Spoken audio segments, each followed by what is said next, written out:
everybody. This is Phil of Netflix and Phil, and I have a very special guest with me today.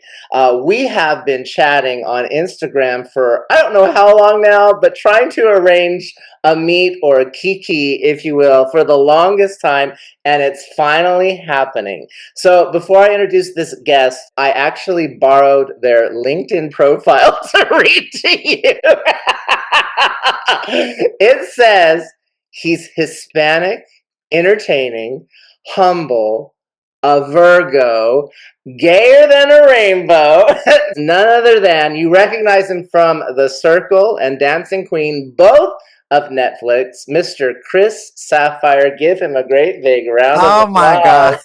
And I should mention the Chris Sapphire Show, of course. Let's not forget that. Oh my God. Thank you, Phil, for having me. I can't believe it's been 6 years since my run on the circle, and it's still the gift that keeps on giving. It's just mind blowing, and I'm forever thankful for the experience. Well, and I'd love to touch upon that as well, but how frequently do people still approach you about that show? I guess I should ask. Oh my God. Pretty much anytime I'm out in public to this day. I was just out last night and people come up to say hi. And it is the most unbelievable thing because it has been 6 years. And to see how that show impacted people and it still resonates within their memory, I'm like, this is amazing. 6 years. We're headed towards 10, if you will. I have to, I apologize, Sahara might be joining in the conversation occasionally. I feel like the show has legs, and I don't know if you know or have any inside scoop, but I'm not sure if it's currently on hiatus or if it's coming back. Do you have any awareness around that? I wish I did. I really, really wish I did, but I don't know. I don't know. What I do know is that at its height, when it was around season 4, I think, everybody had been told, oh, it got greenlit for a few more seasons. And where it's at right now is what we had been told that it had been greenlit too. Oh. So we don't know if Netflix is going to continue on with it or this was it. I don't know. Well, the momentum is still there. The interest is still there. Here we are, like you said, 6 years later, and I would love to see this and you return on it because you were so engaging and so fun to follow on the first season. But let's hold off on that tea for a little bit because I want to get some details. I want to first start with you. As I discovered you after The Circle and follow you on Instagram, you're such a huge proponent of sharing about your relationships with your family, your mother specifically, and she occasionally makes an appearance on Instagram. Yeah, mom is really cool. She and my dad are day and night. He Yes. is from a little town in Mexico, adobe houses, chickens, pigs, donkeys, the whole shebang. And mom is from Brownsville, Texas, but was raised in Dallas. And she was an aspiring model in the 80s. And she also was a Tina Turner impersonator. So that's where a lot of my love for Tina comes from. Growing up, mom was always blasting her music all throughout the house. And then around by the time I was in high school is when I said, you know what, let me look into this. The internet was already starting to develop where you could go down rabbit holes and look up a bunch of videos. And Right. I got bit by the Tina bug, and it all made so much sense as to why my mom was so obsessed with her. My mom is very extroverted, very loud, very over the top, if you will. And so a lot of my family members are like, bitch, that's where you get it from. You get it from your mom. And dad is very extroverted in his own way. And he predominantly speaks Spanish, Uh-huh. but he is known throughout the lands. We can be in the tiniest town in the middle of nowhere and somebody knows my dad. Growing up with such humble beginnings, he had a lot of very extremely famous friends before they became even more famous. So growing up, I would be inside of tour buses of some humongous acts in the Mexican market.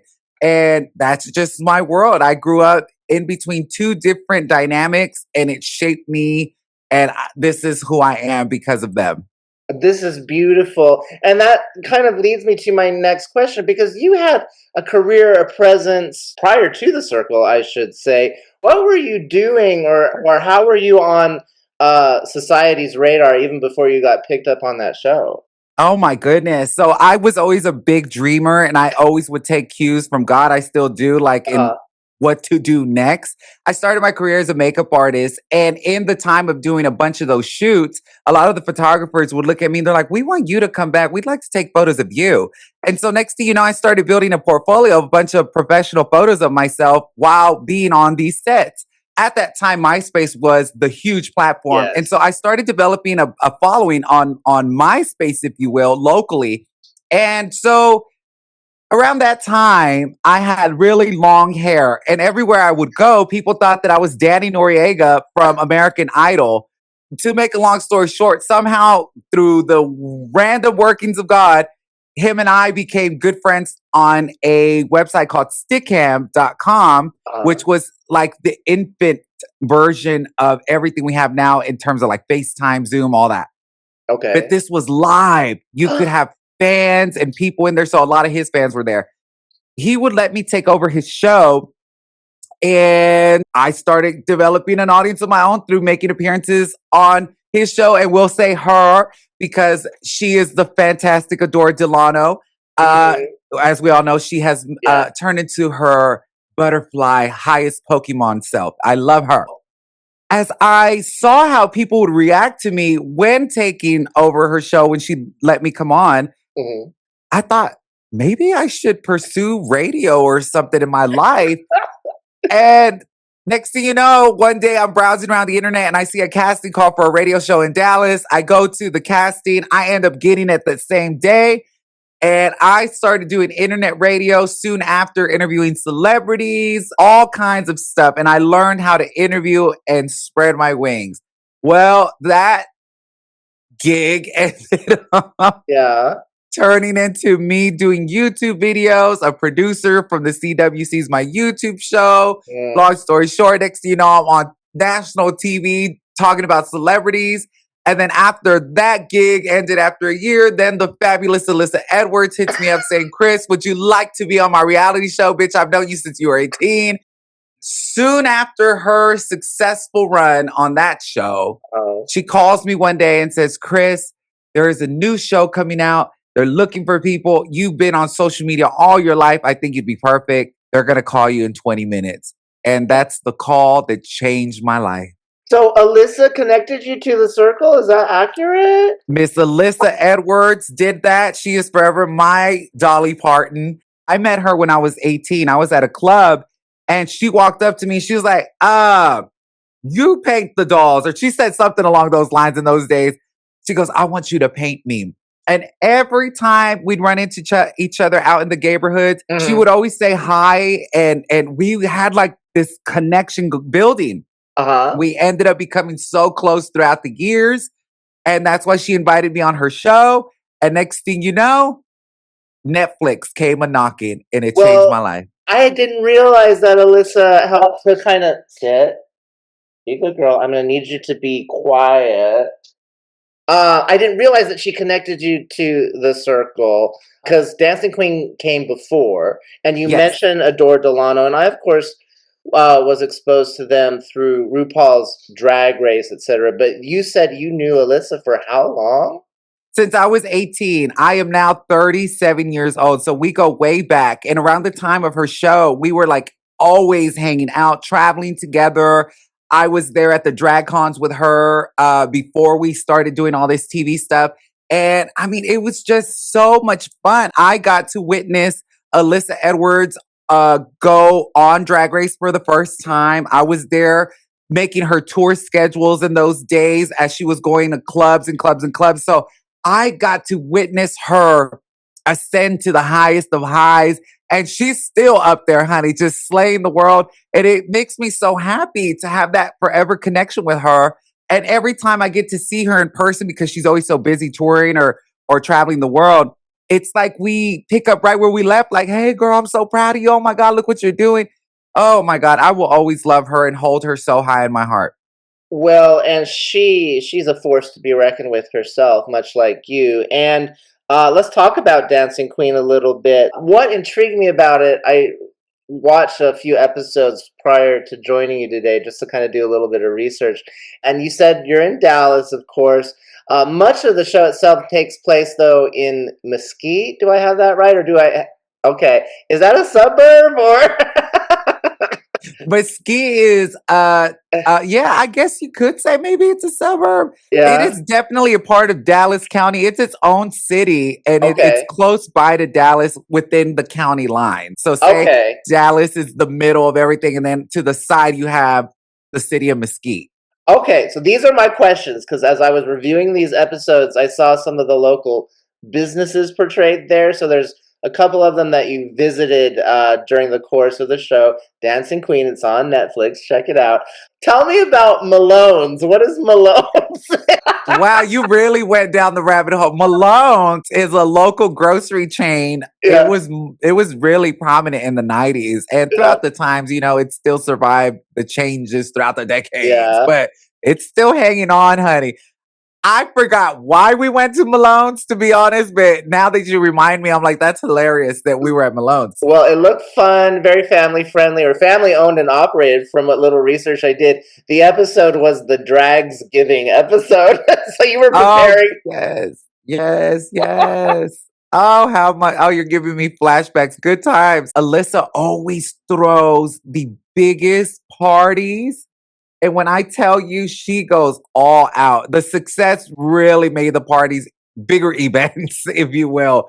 It looks like what you saw on the show. All her events look like a fantasy land.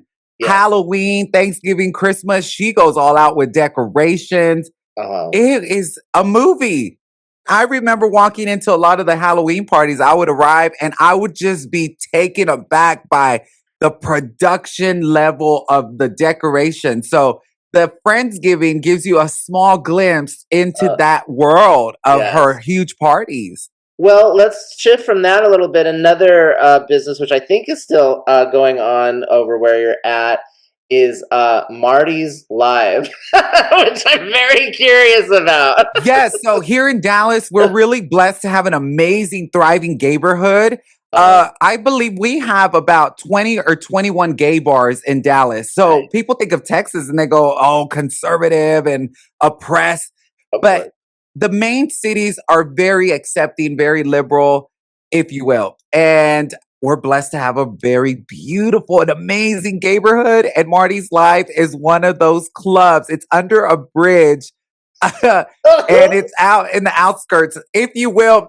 Dallas has a main street called Cedar Springs, and that's the heart of our neighborhood. Club, club, club, club, club, club, club. You can bounce around all day. But there's satellite gay bars around the heart of the neighborhood, and those satellite bars, Marty's happens to be one of them. Nice. It has its audience. It gets popping and packed there. People go for the strong drinks. It's a good time. If you're looking for a good time.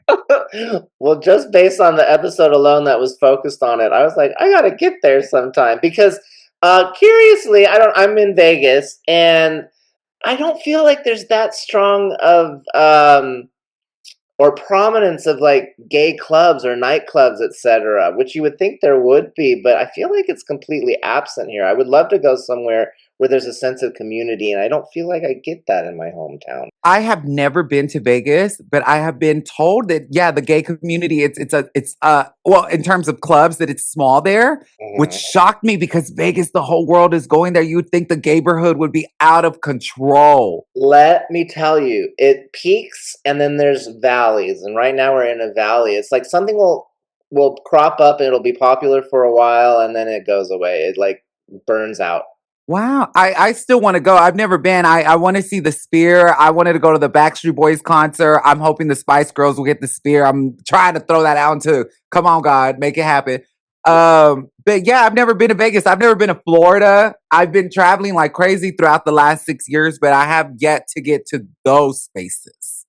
Okay, so this helps me to transition a little bit to what I wanted. We touched upon it at the top. The Circle during the most recent season, my understanding is that it was produced here in the US. But where were you for your season, the first season? I went all the way to Manchester, UK, and we filmed it over there. And I was there for a month. And oh my God, Phil, I love the UK so much. Uh, Oh my God, UK people watching this, I love your part of the world. It is yes. everything. I have thought about it every day for the last 6 years, 6, 7 years. Uh, So Yeah, we filmed it over there, but they made it look like it was in the United States, and eventually the circle ended up moving to the US. Well, I guess you were pretty much locked up the whole time, but did you get to see any of the environs or visit at all? Oh, I sure did because this was pre-COVID. So we were there summer of 2019 Uh-huh. filming.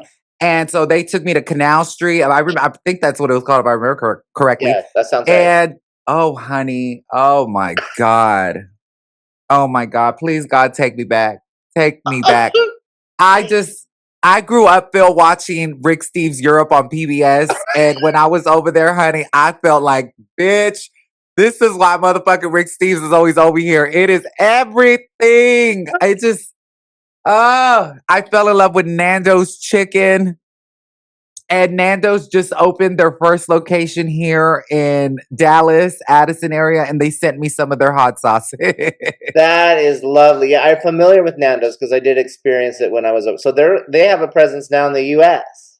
Yes, and when I got back, I Googled about Nando's, but at that time there was only a few, I think one in Chicago, some in around the New York area. And now that there's one here in Dallas, I thought, oh my gosh, look at it. It's come to me. Speaking of, quite a bit came to you when you were on the circle. So you made some connections, and I'm curious if you're still connected with those that you spent time with on that show during that season. You ultimately ended up placing fourth. Is that Yes. correct? And remind me, Yes. what was at stake? What was the winnings for that season? Remind me, I've forgotten. Ooh, honey, it was a good $100,000. Ain't that lovely? Oh Yeah, my good. That would have been lovely, darling. absolutely. You were on the season with Shubham, who to this day do you still connect with, and is it strictly people from season one, or do you see people from other seasons? Well, we were fortunate that after each new season, they always had a huge reunion party. Nice. And we would be so excited to all see each other. It felt like a little MTV Awards, if you will, to see all the alumni. I am grateful to be connected with all of them through social media. We leave comments on each other's work and content. We chat every now and then. A lot of them have my number whenever they text me or whatever, I'll text back. Uh-huh. We are connected. Thank God for social media that we can all stay connected. But if I'm in LA, oh my God. And I get a chance to, I kick it with Shuby. I was staying at Joey's house for a whole week when I was in LA, go visit Sammy at her place. Now Oh, everybody's moved around, the sure. years go by. Yeah. Miranda, I love her with all my heart. I have stayed with her so many times when I'm in LA, and she's so gracious. Miranda, thank you for putting up with all our shit and all our partying, honey. If you ever see this, I love you with all my heart.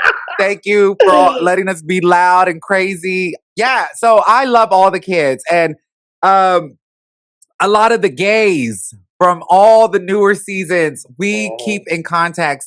Whenever they come to Dallas, we go have lunch, dinner, whatever. I love all of them. I see them as children. I was so happy to be. I believe I was the first gay guy in circle history in the Well, U.S. you had a lot of firsts on that show. Now, correct me if I'm wrong, but I think you were.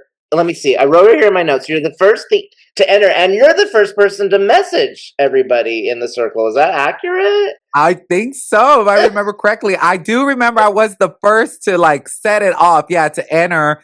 And I think I was the first at the finale too for the interviews. Yeah, Yeah, it was just so cool. you were the first to sit with Michelle Buteau, who's the host of the show, and first to enter the building and the first to kick off Circle Chat. I think you had a lot of firsts. Bill, it was so fun. My mom watches the season over and over every now and then, and I listen to it in the background. I'm like, oh my God, it seems like such a lifetime ago, but it also seems so like yesterday. It's a weird dynamic. I'm just so grateful for everything. When I got there, I had no clue what I was getting myself into, what I was doing. I was just going with the flow, and I treated it the way I treat reality. I give everybody the benefit of the doubt. I treat everybody with respect and kindness. And I just looked at it like this is high school all over again. You're talking to people. Yes. It's a contest to see who can be the most popular. I was not one really to stress over those things. I just am myself. And I'm so grateful that I was me because I will forever have that memory that, look, I gave myself a chance and it paid off, honey. You left a legacy with that, and what I appreciate about the circle, the dynamic or the thematics, if you will, is that unlike many reality shows, there's not a lot of vindictiveness or people upset or being vengeful, etc. I always feel like what comes of this show is a lot of connectivity and celebration of others, which is what I appreciate about it, and which is why I want it to come back, because it's kind of the antithesis to a lot of what we view, which is a lot of arguing and name calling. Yeah, that was what's pretty interesting because, mind you, before I got on The Circle and Dancing Queen, I had auditioned for tons of reality shows throughout the years. And Uh, I was always put on retainer. If somebody got booted off a show, I was going to be the one to come in. Or in 2011, I got cast on a show. It was called Fire Island. It was supposed to be me and a bunch of gay guys on Fire Island. And then the moment that I got back to Dallas, the whole project got dropped. So I just kept going along my journey. And then boom, The Circle happened. And it was my biggest break ever. And to think that 6 years later, I'm still here because of it.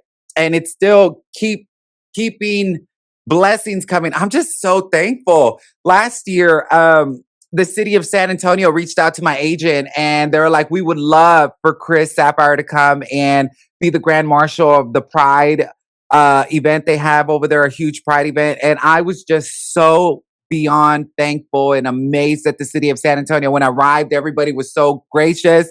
I had my own float to go down the river walk and wave at thousands of fans. And there was a moment in the parade where I go under a little bridge and this huge amphitheater popped up out of nowhere. And I had my phone, Phil. I was like, I was like so freaking taken aback. And then they announced my name. The audience is screaming. And then something in my head said, bitch, put your phone down. And I was like, oh shit. And I'm waving at everybody, blowing kisses. And then I get back to my hotel room after that was done. And I was just like, what in the world has happened? It was just amazing. Thank you, San Antonio, for that. I will carry that forever in my heart. Well, congratulations. And I think you're going to keep getting that back in droves. Like you said, you manifest and things happen in the wake of that. So I perceive that's going to continue to happen for Well, you. thank you. I appreciate it. I'm just so thankful for all the love and how people see me. They see my shit. They see it all. They see my heart. They see it all, honey. See if you can answer this. If you were a Bible verse, what would it be? Anything come to mind? Oh my God. Yes. I love the Bible verse. It says that nothing in all creation can separate us from the love of God. Nothing. Mhm. And that is one that I tell a lot of people whenever they're wrestling with their faith. I'm like, honey, the key word in the verse is nothing Yeah, can yeah. separate you from the love of God. So don't let people, their opinions, their interpretations disrupt your peace, your flow, your energy, and your relationship with God. Keep it moving, keep it grooving. And don't let anything take this faith away from you. It transformed my life when I was very young. It saved me from a very dark period in my life. And mind you, I grew up going to Catholic church, but I wasn't listening, Phil. I was bored. I wanted to go home and play video games. During these dark times in a period in my life in high school, there was a book on my bed that introduced me to the teachings and it resonated with me in a way that it really changed everything. So that one, also, I love the verse that talks about we know that all things work together for good for those who believe in God. And that's just a beautiful thing. It's very comforting to have those in mind and in your heart. Also, the verses that talk about God protecting us from harm and evil, that just so many of them, it really shapes the way you look at the world, your world view. And so I feel blessed to have God in my life. I feel grateful for those teachings that even exists. I know we live in a time right now where people look at Christianity with such a negative lens because of the people out there that espouse that they are Christians and then treat others with such disrespect and such harm and such horrible behavior. But the way it came to me and the way it transformed me, the Christianity I know, the God I know that's part of all that, it's so beautiful and caring and forgiving and gracious and helpful and supportive. And it boosts confidence and it helps the mental space up here so much. And so I feel that in this time period where Christianity has such a bad reputation, Lord, it is our job as believers, those who do believe, to be the light in the world, to be a good ambassador of it if you can to the best of your ability. I'm not a perfect person at all, Phil. I have a sailor's mouth and all that, but my Yes. heart, I believe, is where I do a lot of the work in and how I treat others, Uh, listen to others. And I'm not here. I don't know how long I'm going to be on this planet, but while I'm here, I want to do the best I can with what I have and what I've been given and spread as much of that love and light that I have received from the higher being. Well, this is huge, and I want to reassure you that you're doing it. You are, to me, and I know countless others, a bright light, and I just want to reassure you that that means a lot to a lot of people, including myself. So I wanted to thank you for what you put back into the world. I feel it's important and really important right now because, as you said, there's so much going on. There's so much noise that we kind of have to carved through. So I love it when people like you can help us to reassure us to not be fearful and stay strong. So I know you have a strong relationship with God, but I also know, having chatted with you, Chris and I DM each other occasionally. You have another passion for something else, and that is food. Yes. Yes. so Heck um, yes.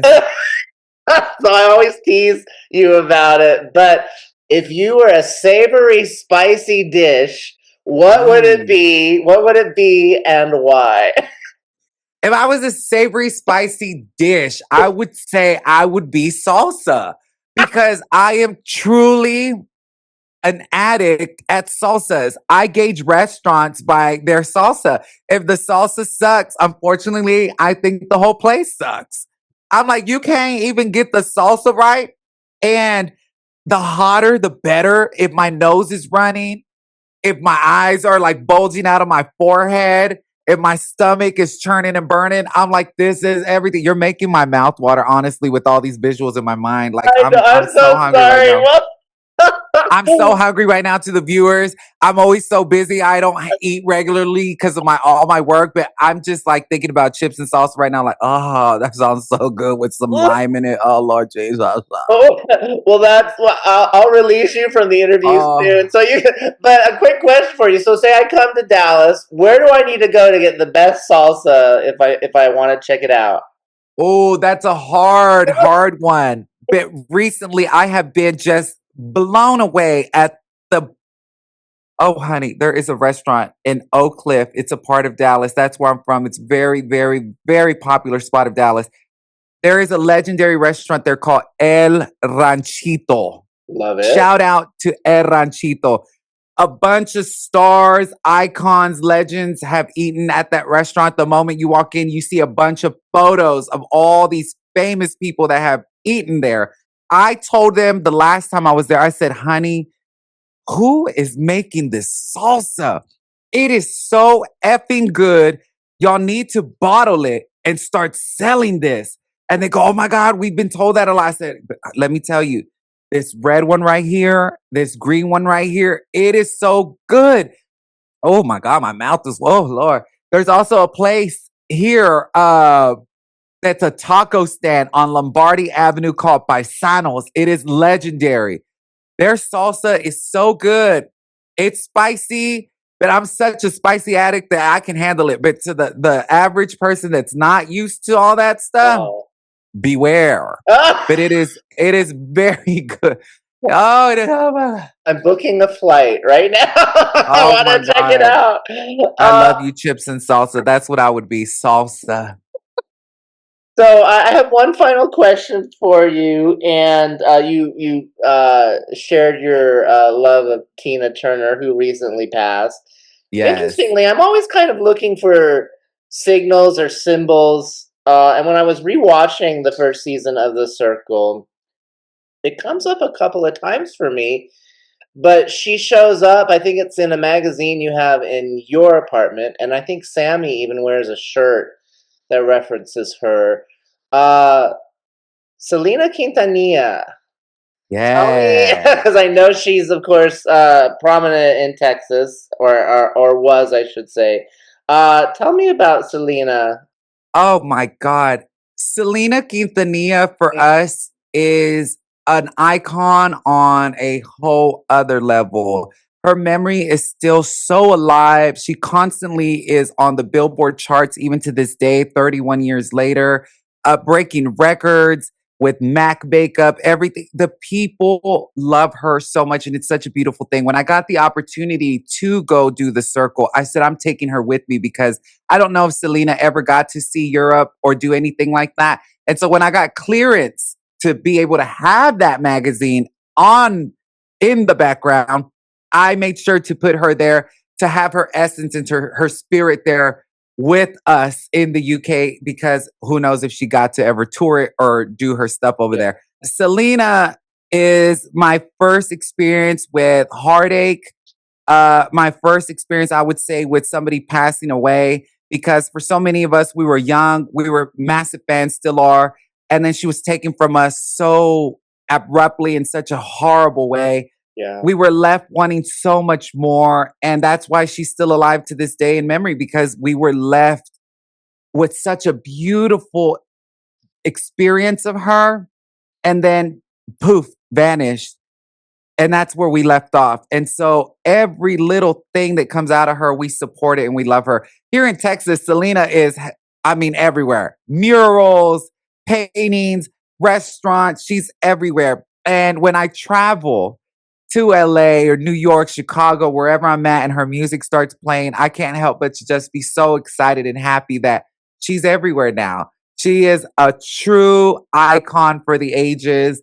And I'm so happy that she has received her flowers and more, Lifetime Achievement Grammys, Star on the Walk of Fame. Right now, the Grammy Museum has a whole exhibit dedicated to her that's been bringing people in like crazy. Nice. Selena lives on forever. So, yes, I love her always.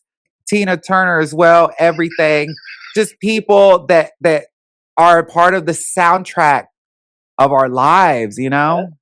Well, like them, you yourself are an icon, and I expect great things to come for you in your future. Speaking of your future, before I let you go, tell us what's on the horizon for you, and also where my viewers can find you online. Yeah, everybody feel free to Google Chris Sapphire. All my socials will pop up. Feel free to follow me. Right now, I am slowly soft launching my own podcast. I had the pleasure of interviewing the fantastic, the fabulous Jay Manuel the other day, who I grew up loving so much. He was in my on my walls and everything. And to now be connected in the future, I'm telling you, God works in mysterious ways. Y'all look at that. I got to interview him right before the huge America's Next Top Model documentary came out Oh, and blew up nice. all over the world. He is phenomenal. You know, they always said don't meet your heroes. Well, I don't know who came up with that, because I've been very grateful that all the heroes I've met so far, connected with, have all been phenomenal. He has a beautiful heart. He's beautiful inside and out. I am working on my next guest, and that's the exciting part. I really want to do well with what I put out into the world. I'm a perfectionist Virgo, so stay tuned. There's so much coming up with the Chris Sapphire Show. And I believe, Phil, to piggyback off what you said before we got this going, if you build it, honey, they will come. And I will tell you that because before I started doing pop culture on the CW, Mhm. reporting all that, Yes. I was working in medical billing. I told my best friend who worked next to me in the cubicle next to me one day, I said, you know what, Eric, I am leaving this job and I'm going to go get on TV. And just the way I said it, Phil, it happened, honey. I went home. I worked on my YouTube. And at that time, I had a contract with World of Wonder, the people that do RuPaul's Drag Race. Sure. I did the best I could with the technology of the time, and a producer from the CW saw it and invited me to come do a one-time spot, live television. He said, "You nailed it. I think you got what it takes. We'll see you on the day of filming. Show up, do my spot." On my way home, the phone is ringing. They were like, "Chris, they loved you. Would you be interested in doing this for the rest of the year?" I said, "Yes." I said yes, because I could see God's hand in all of that moving me to my next thing. And Phil, I built it and they came. So build it and they will come. You're so kind. Thank you for reminding me of that little talk we had before I hit record, but it was a true inspiration to me. You're an inspiration to me. You're my hero. So I appreciate your taking the Oh. time. And you didn't disappoint, Chris. So Oh my God. Thank you. it's the Chris Sapphire Show. Look him up, Google him, find him on his socials. It's been a pleasure to have you on Netflix and Phil today. Go get some salsa, honey. Oh, I wish I had some. That'd be the greatest. I got so much work to do, but thank you everybody for tuning in. And thank you, Phil. Hit me up whenever. I will. It looks like my screen was kind of dropping the whole time. But there's my Ow. dog, everybody. Oh, the Oh, baby. all right. Good to chat with you. You too. Have a Bye. great one. Bye, everybody. Bye.